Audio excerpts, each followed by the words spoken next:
going on? What? Oh, Glenn. Michael Glenn Jr. Start your son and go over there. Alright guys, I'll be back. Alright. Give me a mic check, y'all. 1, 2, 3, go. Nope. 1, 2, 3, go. Alright. Check, check. Check. Check. You are sick. Check, check, check, check, check, check.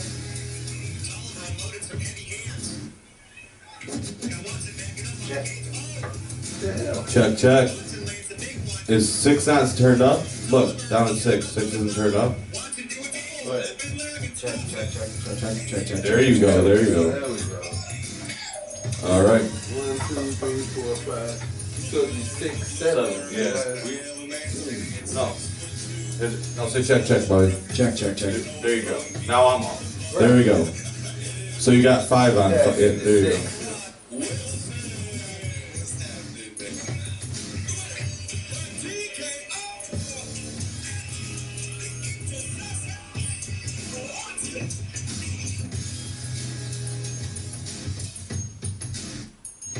Are y'all ready, y'all? Yep.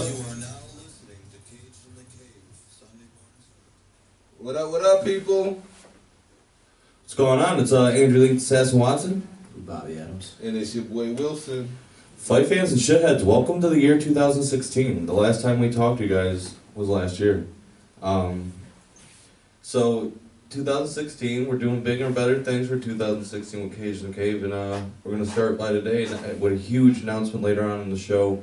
But to start the show off, we're going to cover WXC 62, which is one of the best, and we say it from time to time, you know what I mean? Like, this is the best fight card we've seen in Michigan. But things, especially with, the sanctioning coming up and fighters starting to take their careers more seriously and things like that, because they have to, you're starting to see better and better fight cards put together, man. Not only that, I mean, WXC in the past is, they've had a lot of fights on their cards. You know, sometimes upwards to like 17, 18 fights on a card. And they whittled it down to like 10, 11 fights, and it was awesome because you left and you didn't feel groggy. We were actually able, we stayed a little longer than what we probably should have, but we also got a couple more interviews, and we shot the shit with some people, some people that were, inside the industry, have backstage access, and Harley Wallen, we talked to him for about 15, 20 minutes. Harley Wallen, he's made movies, like he's in Batman vs Superman when they filmed here in Detroit. He's in that as an extra, I think, as like a, He's got a scene with Ben Affleck himself. Yeah, so we have that going on. He's got Deceitful coming out. Deceitful. He's a #1 contender. What is it? The Sociopaths. Psychology of a Psychopath. Yeah, and that's going to be on Netflix coming up, or Hulu. It switched over to Hulu. It's going to be on Hulu coming up. Not just that, he was our coach for years. Great guy, man. Awesome guy. And then #1 contender whenever that comes up. Yeah. Then we had, we sat there and actually talked to David Clifford for a minute, Jason Muggsy, Pettinelli, the matchmaker and promoter over at WXC. It's great having a connection with all these guys. We used to compete for these guys and train with these guys. And now, we get to talk business with these guys. It's fun. Not just that, we got to watch 10, only 10, but they were all action-packed fights, except for one. There was a sleeper fight on the night. Agreed. Agreed. But we're going to cover the fights. Then we're going to cover a little bit of what's going on in the UFC, because in the last 2 weeks since we've last talked, man, some big things have happened, and so other than that, we're going to have a great episode here today, boys. So, you guys want to kick it off? Or actually, how's it been, man? How's it been, Wilson? We haven't talked in 2 weeks. Well, we've talked, but, we haven't really got to, hear what happened for New Year's and, things like that. So how fucked up did you get? I didn't get bucked up because I had to work that night. I had to be at work at midnight to 8 a.m. So, no, I didn't. I worked a double that Thursday, which I wasn't supposed to, which gave me Friday off. But I was so tired that I went to sleep, I woke up because my wife works midnights also. Got up about 11:30, walked into the car, stayed on the phone with her till midnight. We did have a toast before she left, and then called the kids, gave them all hugs and kisses, and went to sleep. Bobby, let's hear your morning guest New Year's. I worked. Not on New Year's Day, but I mean, what I do. New Year's Eve, I did a whole lot of nothing. New Year's Day, I went and seen Star Wars. That was pretty fucking fantastic. Got told I was gonna get stabbed in the back with a boot knife. What? Yeah, I was talking shit to Sanad, and he's like, keep on talking shit. Oh. He's like, I'll throw this boot knife in your back. He's like, I know exactly where I want to hit you, to where if I want you to be able to use all your limbs, or your, two of your limbs, or even if I want your dick to work, he's like, I know exactly where to hit you. He knows how to manipulate the body like that. Well, okay. But, I mean, and then I worked that weekend too, so I mean, I didn't try to do a whole lot because I knew I had to come in and work. Anything happened in like basically 2 weeks? Nothing big happened in your life? Did you get a promotion or something like that? Oh, I got a raise. Oh, Ah. there you go. Yeah, That's that was- always good. That is always good. Made $30 an hour today, working 3 hours, so I Woo! made $30 for 3 hours. Well, Bobby's barely been sleeping because he's been going to these shows, the fight shows, and the wrestling last night, and I still have to work every day. I mean, did you even go to sleep Friday night? Yeah, Did you pass out for a couple hours? for 2 hours. That's all he had. All I know is I got home and then I put everything on my computer from the interviews, and then I got the videos for the interviews on my computer also. I'm gonna upload those to the YouTube page once I get home. I wanted the first air here Right. on the show, be exclusive to the show, and then be on there to see video. But I worked on getting that shit on there, and then I also worked on putting the interviews on the Google Drive. Even though somebody thought I was gonna put them on a flash drive. Well, here's the thing. Friday night, I get home. It's 1 in the morning. I'm sitting there, watching my movies and shit. And Rubble, he's kind of an asshole. You know what I mean? Like, if he wants to be around me, he'll do whatever it takes, like scratch at the bedroom door and stuff when the baby's sleeping, to get to me. And I was like, screw it. I'll sleep in the front room with him tonight. You know what I mean? So he ain't scratching on no doors or being obnoxious. And I slept in the front room, and I don't know what time of the morning it is, but I'm laying there, and I kind of felt like a shake or something. The next thing you know, my phone is sliding down my pants because I left it in Bobby's car, and it's Bobby standing above me, just putting my phone in my pants and laughing. I wake up, I'm like, oh shit, like what's going on? And he's just sitting there laughing, and I get up, and he's, talking to me for a minute about he put the interviews on the flash, on Google Drive, and I can upload them, blah, blah, blah. And I kind of, remembered it, but I didn't, So it was like, what the hell? So this morning, that whole debacle happened, but, dude, it was so easy to get them on that flash drive. It took me, 2 minutes. Yeah, I mean, I ain't gonna fucking come to your house anymore to bring you shit. Right. Google Drive is Less convenient. fucking seeing you. Now, we talked about getting a flash drive. So I said, a couple of weeks ago, I said I'll buy one. You told me where to go. I told him that I have a flash drive. I just left it at work. He says, oh, I got 3 of them. We don't need them.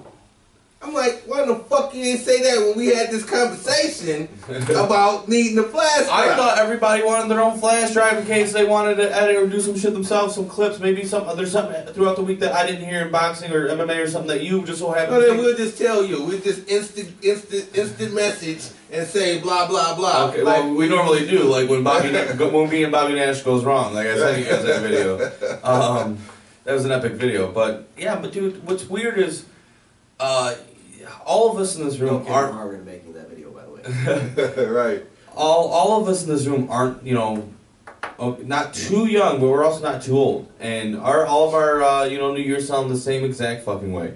Put Lila to bed. Wilson's old as shit. Right. He says cutie Because I said cutie pie. He says right? cutie pie from time to time. Put Lila to bed, man. Sat there watching Deuce Bigelow, Male Gigolo, and I look at the time, and it's like 10:15. I look at the clock, and it's like 10:45. I'm like, all right, I got this. I'm feeling a little drowsy and stuff. Wasn't even drinking, man. Went to sleep, or didn't even realize what to sleep. I thought I had it. Like, I'm going to make it to at least the ball drops. I'm passing out. I wake up. It's 2:13 in the morning. I'm like, damn it! I missed the fucking ball. But I celebrated by taking my Christmas tree and like catapulting out the front door in the middle of the night. Okay. Literally, I woke up. I'm like, oh fuck! I didn't get to watch the ball drop, but at least I could celebrate this way. Took all the decorations off the tree and shit, and just literally ran. You ever see the movie How the Grinch Stole Christmas with Jim Carrey? Yeah. How when he's a little Grinch, he's like, I hate Christmas. He fucking launches that tree. That's what I did on my front door. Right. As Bobby, pine needles everywhere the next day. I didn't think about what I was doing at the time. Is there any New Year's tradition? Because I don't know if it goes with white people, but black people, we have to cook black eyed peas. No, kiss at midnight. I guess. I think that's an everybody tradition. Okay. I don't know. I didn't know there was a black. Yeah, black eyed peas. So whatever meal is a meal, but you're supposed to have black eyed peas. Okay. What's this? I don't know. You don't know the simulation of it? No, I never asked. I just know ever since I was little and could remember, we had in black households it was black eyed peas. Well, at least in my household and a few others that I know. But the good thing about me not drinking and Oh. not staying out all night. Hold on. I got a story to tell. I know we're fuck. I thought we were gonna get away with this. I was just thinking when he was like, hold on, and he started to say like, No, you just reminded me of that one, but I got another story to tell about your little bedazzled fucking phone charger you got over here.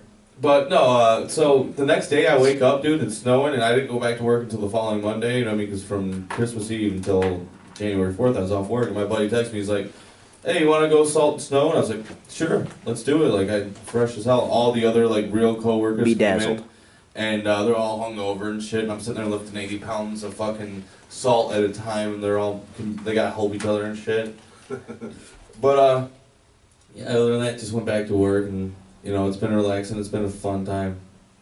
How was the ride back from WXC? It was fine. It was just normal. I felt a little insulted. Just a tad. Alright. I'll explain the situation. No, I'm gonna explain it. Hold on. No, Here's what happened. No, We're driving down. Okay, we're driving. I'll get to it. Me and Bobby are both from, you know, the Warren area, you know, and we're white. We'll get past it. You guys can hear it in my voice. I'm white as shit. We're driving. We go to WXC. We're on our way back. We're getting off, what was that, 75?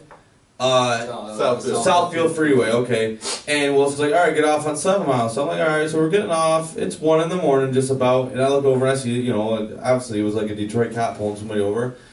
And when I drive, or no matter where I sit, I don't know what it is, I have to sit a certain way. My foot is always crossed across my lap like a gentleman. I don't know. You're not sitting like a fucking gentleman right now. So well, not right now, but most of the time you know I am. It's because I have a torn meniscus in my left knee, and it's really uncomfortable for me to sit too long, you know what I mean, like that. So I have to position it the right way towards where I can sit comfortable for a long time if I know I'm going places. I look over at Wilson, or I'm like, hey, Wilson, what? I know I asked you this probably before, but what isn't this Detroit? He's like, yeah. Click, click. I kid you not. As soon as I ask this question, my fucking foot like naturally just twitches, and it hits the fucking lock, and it's dead silent in the car. And Wilson hears the car lock right after a white boy asks if it's Detroit. He answers yes, and it's silent. Click, click. And here, click, click, click. And I'm sitting there, and I kind of like look away, and I'm like, damn. Like, I know fucking what he's thinking, damn. And before anybody can say a word, Wilson just starts like laughing so hard he's crying in the back seat, which then causes everybody to start laughing, because now I know that everybody's thinking the whole same thing. I'm a racist. But I had to sit there, and as I'm crying because I'm laughing so hard, try to explain to Wilson that I did not mean to lock the doors. And Bobby points out that, hey, when my car starts and we start driving, it locks. So you had to check, like double check, like unlock and lock, and just make sure the door was locked. I was like, I didn't lock it. It was an accident, but yeah, I looked like the asshole at that moment. I pour gasoline on fires. That was great. That car ride, that segment of that car ride. The last fucking 5 minutes of the car ride. Everything was fine. We're sitting there, had a great night, and then, hey, is it Detroit? Click, click. Racist prick. Oh, yeah. I was Hey, do I get honest? Do I lock my doors most of the time when I'm in Detroit? Yes, but I did not mean to at that certain moment. I felt safe. It was just 1 o'clock in the morning. Here's the thing, I felt safe at this moment because realistically, if we pull up at a stoplight and we're there for too long and somebody wants to run up and carjack us, all Wilson really has to say is like, "Move on, bro. I already got this lick." Like, you know what I mean? This me right here. Hey, bro, you ain't stepping on my toes, bro. Like, real. I thought about that yesterday when I was sitting at home just thinking about that moment. That right there is some racist bullshit too. No, it's not. No, it's not. We're safe. If they ran up on us, Wilson could just be like, "Hey, I already got this. Lick. Right. Move on. You ain't stepping on my toes." I'm like, "All right, dog. Dab you up real quick and run on." That happened once. My boy had a stolen car, and we was at the store, and another guy was walking past, and he seen it. He saw that the column was bust. My boy left me running, and he was about to get in it, and my boy Bum was like, that's me. And my man kept walking. So there is honor amongst thieves. A little bit.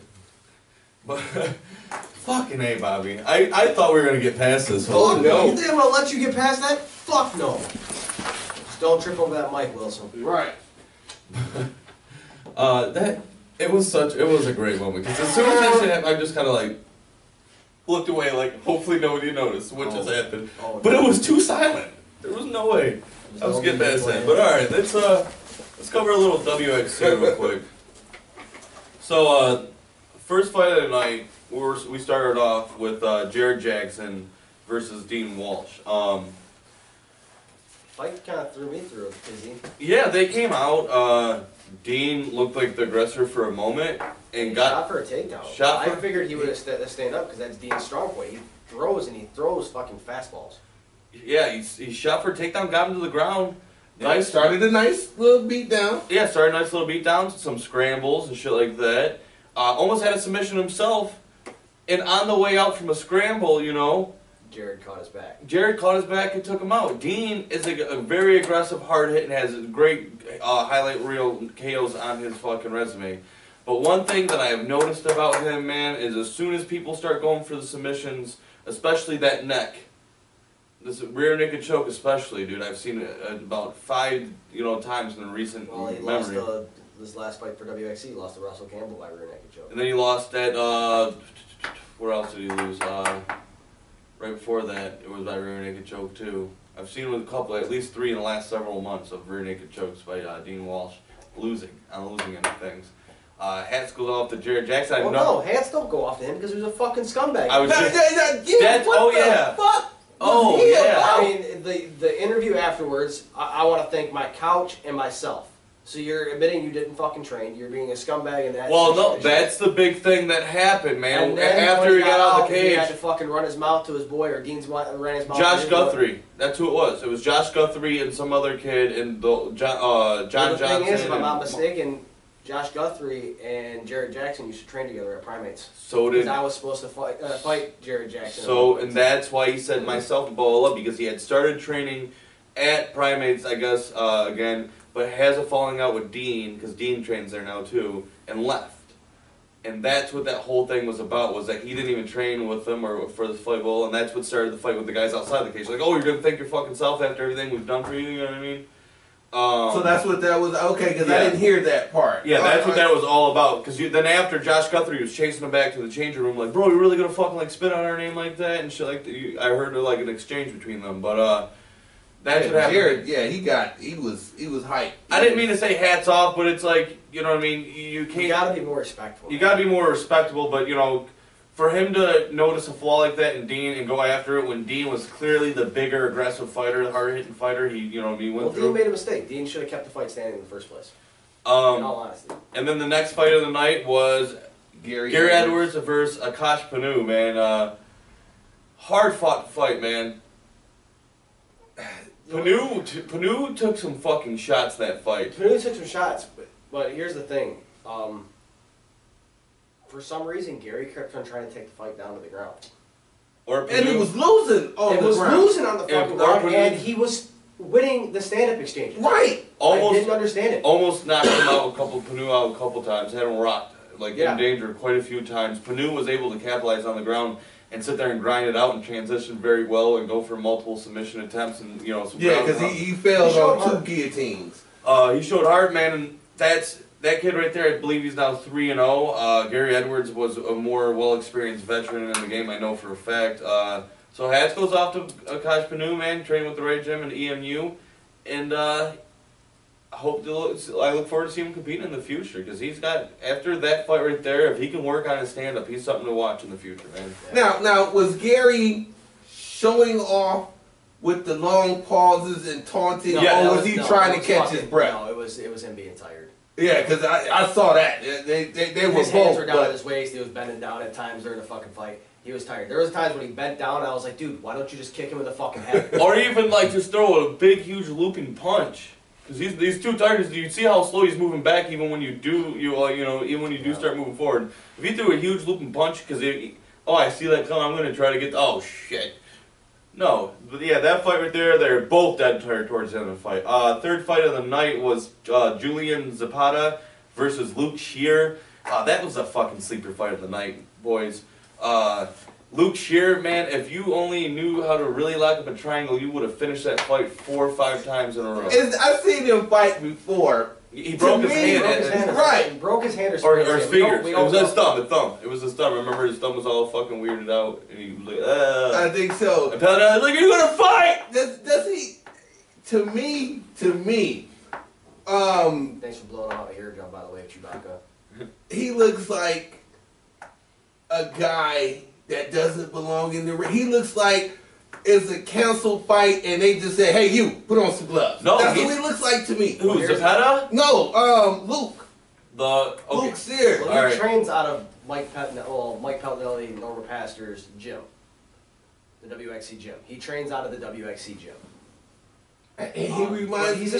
He's a wrestler. He doesn't have a lot of stand up, and his submission game. He's fit, dude. Is he fit? Come on, did you see those punches looked like? This is what it looked like when he was on top of him. He did have some nice push kicks though. And he had some nice straights to keep Zapata at bay too, standing up. But his punches on the ground, yeah, you're tired, you're not trying to really. It was like don't even punch. Some guys aren't even trying to really KO. You even see experienced fighters just do shit like that. Just pattern so they don't gas themselves out. And the ref, if there's enough of that, the ref will stop the fight because the guy won't defend himself.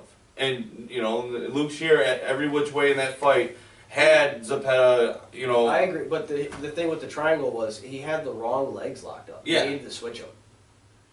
If he would have switched the legs, I'll show you. Shouldn't he know that? He should know, but you can hit that, but you have to have a seriously tight squeeze. Okay. It's very fucking hard. Yeah, because looking at Luke Shear's last fight, he was getting his ass whooped, and for him to come back in, I was like, okay, he's about to get his ass whooped again. But Luke Shear's last matchup was actually very, very even, and that's what I think caused his injury to his hand. That he was landing some big shots towards the end of that first round before he had to stop the fight. That's what I was expecting more of, was a more stand-up, bang. But they kept going to the ground. He fucking went and got the decision out of Julian Zapata. And it is what it is. That was a super fight of the night. I don't even want to keep talking about this fight because it's gonna put me to fucking sleep. So we're gonna move on to Russell Campbell versus Cody Baker. Russell Campbell with over 50 fights fighting the guy I believe doesn't even have like 4 or 5 fights in it. Well, I know when we were sitting because we were sitting back by the stage, yeah. And I wouldn't give you the keys to my car because he came and sat down next to us. I knew that's what it was. I was like, just give me him. I knew you were trying to get away from him because you're scared of him. Mutz, I will fucking beat his dick off. But he was telling his boy, he's like, I'll take him down and submit him at will. Like, if you know that, like, fight some stiffer competition. I mean, that's what happened. Well, so you think he just wanted to pad his record on that? He does. That's exactly what happens. He was supposed to fight Aaron Smith last month or so at TFC and backed out of the fight. And, actually, Baker shot for the takedown, and Russell stuffed it and turned it into his own takedown. Yeah. So Russell has some decent wrestling. I'm not gonna. That's a real thing that he has. Every time I've ever seen him, that's realistically what he's had since even when he wasn't really all that good. Before he started getting kind of serious about his career and shit like that, when he wasn't really training out at any gyms, he all he had was wrestling. He fought, you know, he wrestled in high school and wrestled with AAU and shit. That's why he's so close with Jim Gray. Yeah, I saw that in the fight that he had the ground control. Yeah, got the rear naked choke and got another win to, you know, make his record go a little, or I think he's probably just at 500. Yeah, they was not giving out records. Well, especially for that fight, because Russell Campbell literally has over 50 fights, and that kid that he was fighting probably has like 4 or 5. And he probably has a losing record too. Like, That was I see now when sanctioning happens that's gonna stop. yeah. Hopefully. 20-0s fighting 0-0s. You know. Next fight of the night, what was it, Wilson? Because we had the intermission. And then, It was Bentley and Michael Glenn Jr. and then we come back. Oh yeah, Michael Glenn Jr. Came out, man, and just like usual, He comes out aggressive. training with Fuse, man, goes out there and, you know, gets the what did you get? Triangle choke. He had the Yeah. triangle. Yep, got trained. Hit the triangle. Beautiful triangle. First round, I believe it was like a minute and 4 seconds. Yeah, it was under. No, I think it was under a minute. That fight was quick. Yeah, it was a really quick 57 fight. seconds was it? Something Yeah. like that. Yeah, man, quick. Kid's looking really great, really impressive. They're bringing him up the right way. They're grooming him properly. Okay. Giving him fights that are going to test him, but not... Giving him fights that are winnable fights, but are going to test him in the same sense. Okay. So this guy had a little better stand-up than Mike. Mike took him down and did what he does. Mike's got a good ground game. Very good. Mike He- did the he same was- thing, same exact thing that Ricky Kennedy, except for he ground and pounded Ricky Kennedy the fuck out. Did Ricky tap in that fight?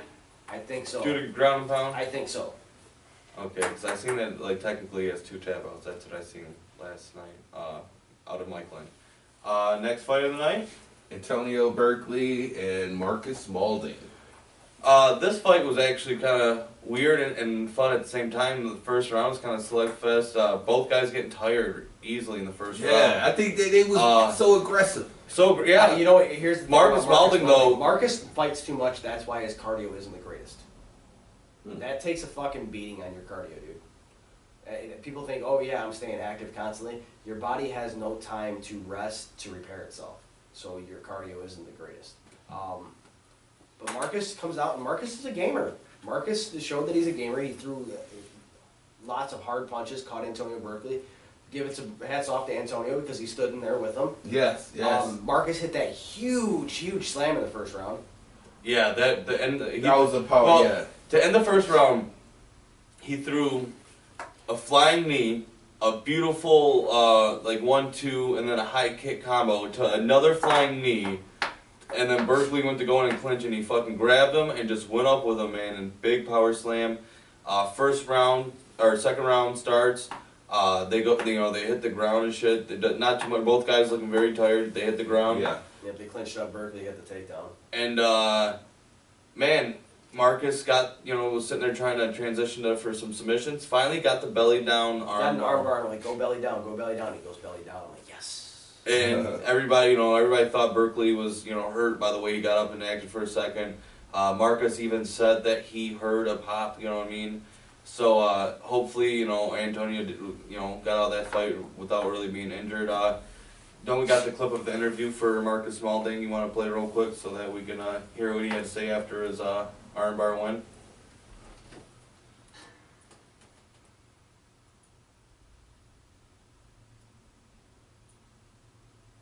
Okay. Where you at, Marcus Spaulding?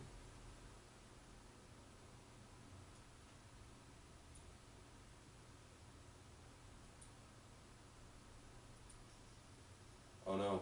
Nope. Oh no. That's not it. That's not it. I know it won't come on back on. Hold on, we'll get it going.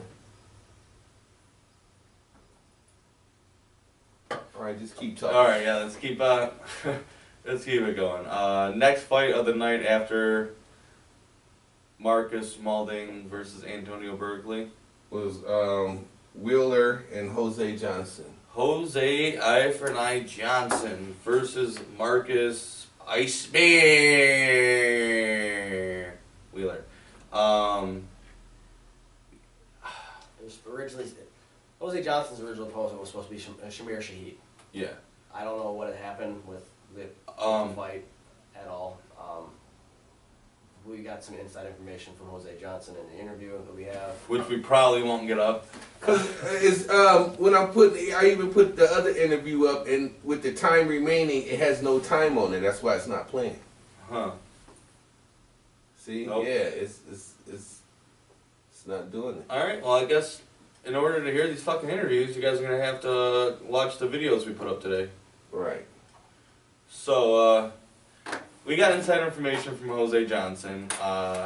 Something, I'm not too sure. He about said it. something about Shamir saying he wasn't able to have the right amount of time to get ready for this fight, so was forced to withdraw like a day or two from the fight, which is fucking horrible. If you're taking, you know, especially with a coach like Greg Sizemore, you're a professional fighter, you know, all you guys are from EMU, you guys are... You're a legit gym. They're a legit gym, they usually carry themselves more professional manner than that. And for you to pull out a day or two before the fight, you know, it's just horrible. So Marcus stepped up. So Marcus stepped up, man, and basically Got his ass. everything that you, especially from people here in Michigan, if you watch, you know, MMA here, your typical Marcus Wheeler showed up and was a human punching bag for the whole first round. Landed a couple shots though, which was surprising. Hit Jose with 3 punches in the first round, and Jose didn't like it. Turned it on from there, and Bobby even named it the "fuck you" punches. Yeah, when he ended up getting the I think it was off of the guillotine. He ended up getting top position. Where he got a takedown. Those punches were so precise. That was a guillotine that kind of he took down. And then he ended up winding up in top position and just he loaded up so hard with those punches. He measured him, man. He literally stood there and said, "Okay, I'm gonna hit you there," and paused, had the right moment. It was like 3 shots. Well, because he was throwing it was even like an uppercut. You know what I mean? He threw an uppercut like straight, an uppercut. Yeah, he wound up and threw. He hit like 4 4 or 5 shots. Yeah. Hard shots. Actually, it was 4 like really hard shots and then 2 like bam, bam, real quick at the end to make the ref stop the fight.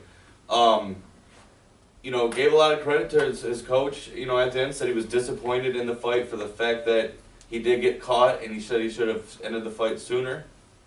You know, even with the Marcus Maulding announced that his next fight's going to be against Aaron Smith for the Rumble FC lightweight championship. So I mean, you know, and then you got Jose Johnson who's fighting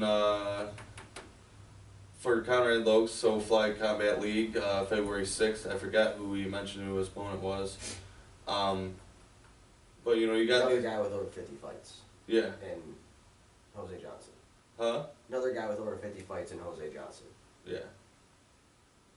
And even it was funny because after we got done with the interview, and Ben Lagman walked by James Lee, he's like, "Why you got that guy taking 50 fights, man?" You know, fucking. That's the thing though. These guys really are fine. I don't believe he really has that many fights.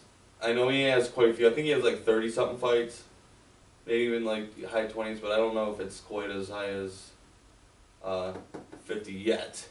But even if it was, it's not close to 500. Next fight of the night Was our guy. Sponsored fighter, Aaron Beat 'em Up Smith. Against Chad Rogue. Against Chad Rogue. He was a Rogue. He's a good, well top-known 155 here in the state of Michigan, man. And this needs to be said because Aaron took this fight on like a week's notice because unfortunately Wolf Tobagadan had to withdraw from injury. I probably slaughtered your name. I'm sorry. No, that was really spot on. But unfortunately, you know, injuries happen as part of the sport, and he stepped up. Aaron's a gamer. He's gonna take the fight whenever. That's just how he is.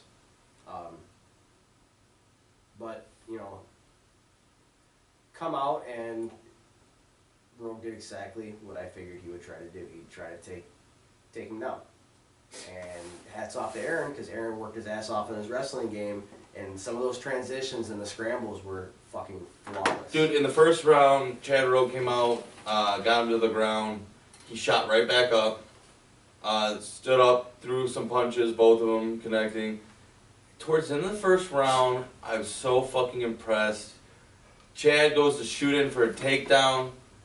Because the first round was kind of Chad's round, man. If I had to be a judge and be realistic, that was Chad's first round with the Chad. I don't. The only thing that would have fucking, because it was really, really, really close. The only thing I would have even, you had to give to Aaron for was, towards the end, he started, turning on the strikes. And right at the end of the round, Chad went to go for that takedown. He kind of, had half a guillotine, you know what I mean? And, just forced Chad down to the ground, end of the round on top, end of the round with some ground and pound. Second round comes out, man. Basically all Aaron from there on out, man. Yes. Aaron comes out in the second round, utilizing the ground or takedowns and strikes, transitioning at will, anywhere he wanted to go. Every time Chad trying to get up, he could stuff his head to the mat and spin around his body, man. Third round comes out, and it's, once again, you can see Chad's spirits withering away, and Aaron just getting more and more comfortable, lands some nice strikes.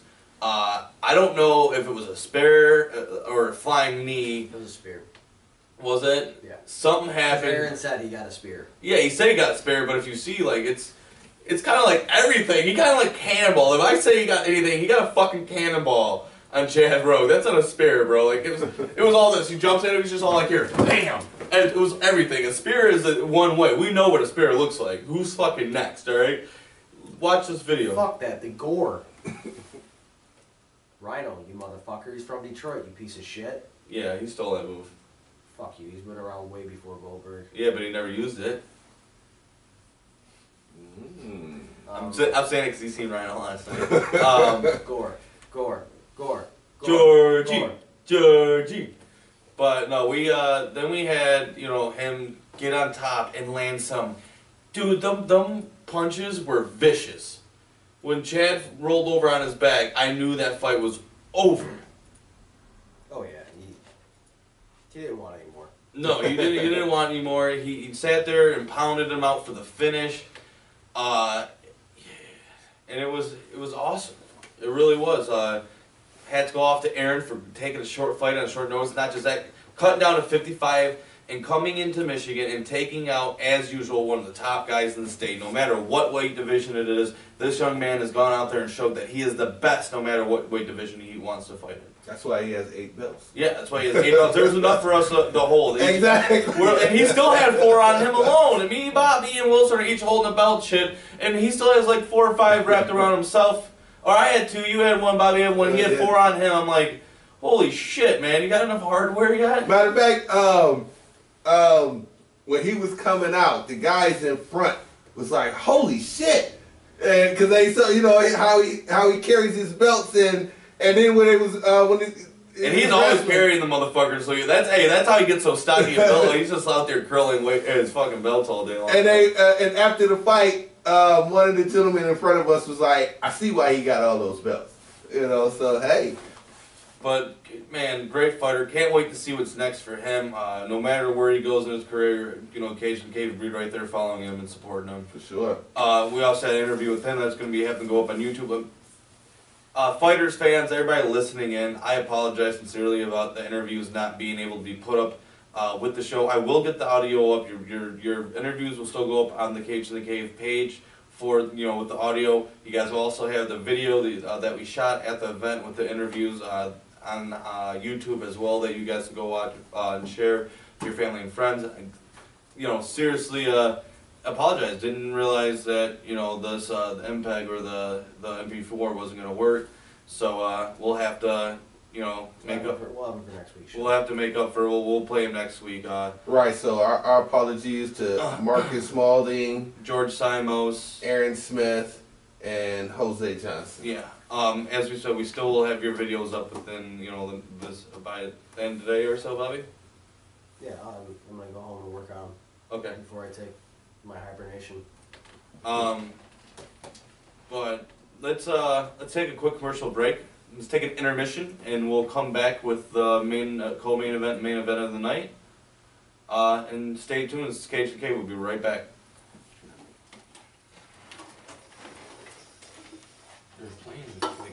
fine, dude. At the house. What the fuck happened?